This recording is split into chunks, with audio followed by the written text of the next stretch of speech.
ನಿಯಮದಿಂದ ಸಮಸ್ಯೆ ಹೆಚ್ಚಾಗ್ತಿದ್ಯಾ? FAR wide ಹೆಸರಿನಲ್ಲಿ ಜನರಿಗೆ ಹೊರೆ ಹಾಕ್ತಿದ್ಯಾ?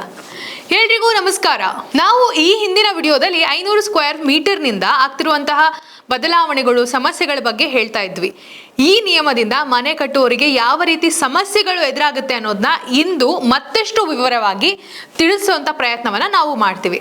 ಸರ್ಕಾರ ಹೊಸ ಅಮೆಂಡ್ಮೆಂಟ್ ನಲ್ಲಿ 500 ಸ್ಕ್ವೇರ್ ಮೀಟರ್ಗಿಂತ ಕಡಿಮೆ ಇರುವ ನಿವೇಶನಗಳಲ್ಲಿ ಬಿಲ್ಡಪ್ ಏರಿಯಾ ಏನಿದೆ, ಬಿಲ್ಡ್ ಏರಿಯಾದ 10% ಮಾತ್ರ ವೈಡ್ ಅಂತ ಪರಿಗಣಿಸಬೇಕು ಅಂತ ಹೇಳಿದೆ.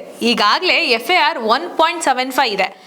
ಇನ್ನು ಅದನ್ನ ನಾವು 40/60 ಸೈಟ್ಗಳಿಗೆ ಕನ್ವರ್ಟ್ ಮಾಡ್ಕೊಳ್ತಾ ಹೋದ್ರೆ ಸುಮಾರು 4200 ಚದರ ಅಡಿ ಮಾತ್ರ ಬರುತ್ತೆ. ಆದ್ರೆ ಮನೆ ಕಟ್ಟುವವರಿಗೆ ಇದಕ್ಕಿಂತ ಹೆಚ್ಚಿನ ಜಾಗದ ಅವಶ್ಯಕತೆ ಇದೆ ಅನ್ನೋದು ನಾನು ಹಿಂದಿನ ವಿಡಿಯೋದಲ್ಲಿ ಆಲ್ರೆಡಿ ನಿಮಗೆ ಸಂಪೂರ್ಣವಾಗಿ ವಿವರಿಸಿದ್ದೀನಿ. ಆದ್ರೆ ಈಗ ಜನರ ಪ್ರಶ್ನೆ ಏನು ಅಂದ್ರೆ, ಹೊಸ ನಿಯಮಗಳು ಸಾಮಾನ್ಯ ಜನರಿಗೆ ಅನುಕೂಲವಾಗಬೇಕಿತ್ತು, ಆದ್ರೆ ಇದು ಕೆಲವು ಅಧಿಕಾರಿಗಳಿಗೆ ಅಂದ್ರೆ ಸರ್ಕಾರಿ ಅಧಿಕಾರಿಗಳಿಗೆ ಲಾಭ ಆಗ್ತಿದೆ ಅನ್ನೋದು ನಮಗೆ ಪ್ರೂಫ್ ಸಮೇತ ಸಿಕ್ಕಿ ಬಿದ್ದಿದೆ. ಹೌದು, ಹಲವು ಅನುಮಾನಗಳಿತ್ತು, ಏನ್ ಆಗ್ತಿದೆ ಅಂತ ತಿಳ್ಕೊಳ್ಳೋ ಅವಶ್ಯಕತೆ ನಮಗೂ ಇತ್ತು. ಅದಕ್ಕೋಸ್ಕರ ನಮ್ಮ ಪ್ರತಿನಿಧಿಯನ್ನ ಜಾಗಕ್ಕೆ ಕಳಿಸಿದಾಗ, ಫೀಲ್ಡ್ಗೆ ಇಳಿಸಿದಾಗ ನಮಗೆ ಬೆಂಗಳೂರು ಪೂರ್ವ ನಗರ ವಲಯದ ಮಹದೇವಪುರ ವಾರ್ಡ್ನ ನಗರ ಪಾಲಿಕೆ ಅಧಿಕಾರಿಯೊಬ್ಬನ ವಿರುದ್ಧ ಗಂಭೀರ ಆರೋಪ ಕೇಳಿ ಬಂದಿದೆ. ಸ್ವತಃ ನಮ್ಮ ಪ್ರತಿನಿಧಿಯೇ ಅದನ್ನ ವಿರೋಧವನ್ನ ವ್ಯಕ್ತಪಡಿಸಿದ್ದಾರೆ ಕೂಡ. ಮನೆ ಪ್ಲಾನ್ ಮಂಜೂರು ಮಾಡಬೇಕು ಅಂದ್ರೆ ಹಣ ನೀಡಬೇಕು ಅಂತ ಕೇಳಿ ನೇರವಾಗಿ ಅಧಿಕಾರಿ ಕೇಳಿದ್ದಾರೆ. ಯಾಕಂದ್ರೆ ಪ್ಲಾನ್ ಅಪ್ರೂವಲ್ ಆಗಿರ್ಬೋದು, ಬಿಲ್ಡ್ ಏರಿಯಾಗಳಾಗಿರ್ಬೋದು ಕಡಿಮೆ ಆಗಿದೆ, ನಿಮ್ ಬಿಲ್ಡ್ ಏರಿಯಾ ನಿಮ್ಗೆ ಹೆಂಗ್ ಬೇಕೋ ಹಂಗೆ ಅನುಕೂಲಕ್ಕೆ ಬೇಕು ಅಂತ ಹೇಳಿದ್ರೆ ಲಂಚ ಕೊಡಿ, ನಾವು ಅಪ್ರೂವ್ ಮಾಡ್ಕೊಡ್ತೀವಿ ಅಂತ ಹೇಳಿರೋದು ಬೆಳಕಿಗೆ ಬಂದಿದೆ.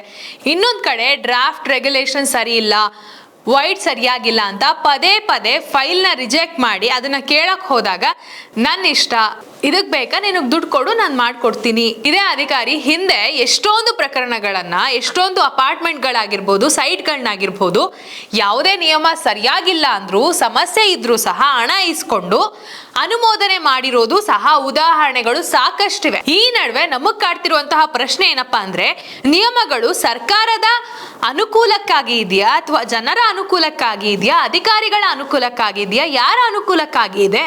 ಭ್ರಷ್ಟಾಚಾರ ಹೆಚ್ಚು ಮಾಡೋದಕ್ಕೋಸ್ಕರ ಈ ರೀತಿಯ ಅಮೆಂಡ್ಮೆಂಟ್ಗಳ ಚೇಂಜ್ ಆಗ್ತಾ ಇದೆಯಾ?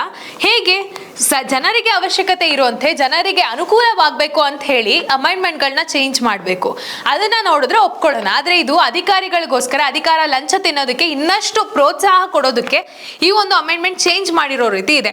ಇನ್ನೊಂದು ಮುಖ್ಯ ಉದ್ದೇಶ ಏನಪ್ಪಾ ಅಂತ ಹೇಳಿದ್ರೆ, ಪಾರ್ಕಿಂಗ್ ಪ್ಲೇಸ್ 4 ಮಹಡಿ ಅಂತ ಇವಾಗ ಹೇಳ್ತಿದೆ ಸರ್ಕಾರ.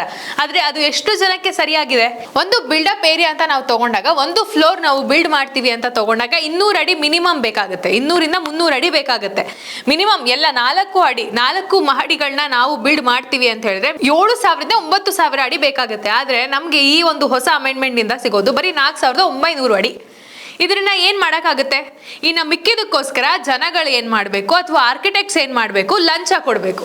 ಲಂಚ ಕೊಟ್ರೆ ಅವಾಗ ಅವ್ರು ಏನ್ ಬೇಕೋ ಸೈನ್ ಮಾಡಿ ಕೊಡ್ತಾರೆ. ಇನ್ ಕೇಸ್ ತಪ್ಪಿದ್ರು, ನಕ್ಷೆ ಮಂಜೂರಾತಿ ಕರೆಕ್ಟ್ ಆಗಿಲ್ಲ ಅಂತ ಹೇಳಿದ್ರು, ನಕ್ಷೆಯೇ ಸರಿಯಾಗಿಲ್ಲ ಅಂತ ಹೇಳಿದ್ರು, ಲಂಚ ಕೊಟ್ರೆ ಕೆಲಸ ಆಗ್ತಿದೆ. ಇದು ಯಾವ ರೀತಿಯ ನ್ಯಾಯ ಅಥವಾ ಯಾವ ರೀತಿಯ ಅಮೆಂಡ್ಮೆಂಟ್? ಯಾರಿಗೋಸ್ಕರ ಮಾಡ್ತಿರುವ ಅಮೆಂಡ್ಮೆಂಟ್? ಇದು ಜನಗಳಿಗೆ ಯೂಸ್ ಆಗ್ತಿದ್ಯಾ? ನಿಜವಾಗೂ ಇಲ್ಲ. ಜನಗಳು ಇನ್ನಷ್ಟು ದುಡ್ಡು ಕೊಡ್ಬೇಕಾಗ್ತದೆ ಸರ್ಕಾರಕ್ಕಲ್ಲ, ಅಧಿಕಾರಿಗಳಿಗೆ ಲಂಚದ ರೂಪದಲ್ಲಿ. ಭ್ರಷ್ಟಾಚಾರ ನಿರ್ಮೂಲನೆ ಮಾಡಬೇಕು ಅಂತ ಇದ್ದಾರಾ ಅಥವಾ ಭ್ರಷ್ಟಾಚಾರವನ್ನ ಹೆಚ್ಚು ಮಾಡಬೇಕು ಅಂತ ಹೇಳಿ ಈ ರೀತಿಯ ಹೊಸ ನಿಯಮಗಳು ಬರ್ತಿದ್ದವ? ಈ ರೀತಿ ಸಮಸ್ಯೆ ನೀವು ಏನಾದರೂ ಅನುಭವಿಸಿದ್ದೀರಾ ಅಂತ ಹೇಳಿದ್ರೆ ಕಮೆಂಟ್ ಮಾಡಿ, ಅದನ್ನ ಸರ್ಕಾರಕ್ಕೆ ಮುಟ್ಟಿಸುವಂತಹ ಪ್ರಯತ್ನ ನಾವು ಮಾಡ್ತೀವಿ.